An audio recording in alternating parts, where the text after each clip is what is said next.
जमात पंजुम माहौल का मुताला हिस्सा दुआम सबक नंबर 3 ज़मीन पर के जानदार। ज़मीन की पैदाइश। हमारे जहनों में मुख्तलिफ़ सवालात पैदा होते रहते हैं। मसलन हम सब जिस ज़मीन पर रहते हैं वो कैसे वजूद में आई, कब वजूद में आई, आज वो जैसी है क्या इब्तिदा से ऐसी ही थी या बदल गई है, अगर ये तब्दील हो गई है तो वो ख़ास तब्दीलियाँ कौन सी हैं। साइंसी तहक़ीक़ात की रोशनी में ऐसा तस्लीम किया जाता है कि तकरीबन 4.5 अरब साल पहले एक बहुत तेज़ रफ्तार बादल खला में पैदा हुआ। ये बादल इंतहाई गर्म हवा और गर्द गुबार से मिलकर बना था। अपनी इंतहाई तेज़ रफ्तार दायरवी गर्दिश की वजह से इसके टुकड़े हुए और इस तरह सूरज और सूरज के गिर्द घूमने वाले सैयारे पैदा हुए जिनके नाम हस्ब ज़ैल हैं: अतारुद, ज़ोहरा, ज़मीन, मरीख़, मुश्तरी, ज़ुहल, यूरेनस, नेपच्यून। ज़मीन पर जानदारों की पैदाइश।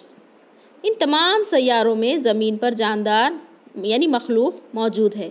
दरअसल ज़मीन की पैदाइश के बाद इसकी ऊपरी सतह ठंडी होकर इस पर आबी ज़खायर पैदा होने को तकरीबन 80 करोड़ साल लगे। ऐसा तस्लीम किया जाता है कि पानी में पहले मुख्तलिफ़ किस्म के यक खलवी जानदार पैदा हुए। प्रोटोज़ोआ नाम से पहचाने जाने वाले इस यक खलवी जानदार से धीरे धीरे कसीर खलवी जानदार पैदा हुए। यक खलवी जानदार इंतहाई बारीक होते हैं, वो नंगी आँखों से दिखाई नहीं देते, उन्हें देखने के लिए खुर्दबीन की ज़रूरत पड़ती है। देखिए इस तस्वीर में खुर्दबीन से नज़र आने वाला एक यक खलवी जानदार दिखाया गया है। ये खुर्दबीन है और ये हमारी ज़मीन है।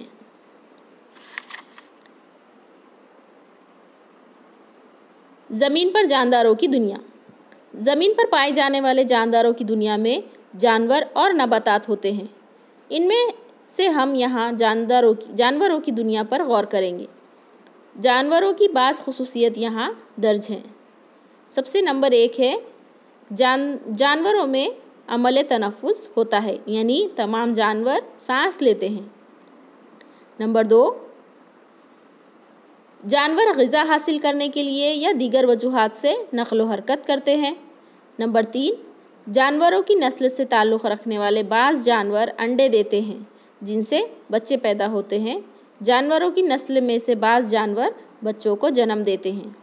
ये देखिए इस तस्वीर में जानदारों की दुनिया है, जानवरों की दुनिया बताई गई है, यानी कुछ जानवर अंडे देने वाले हैं और कुछ जानवरों बच्चों को जन्म देते हैं।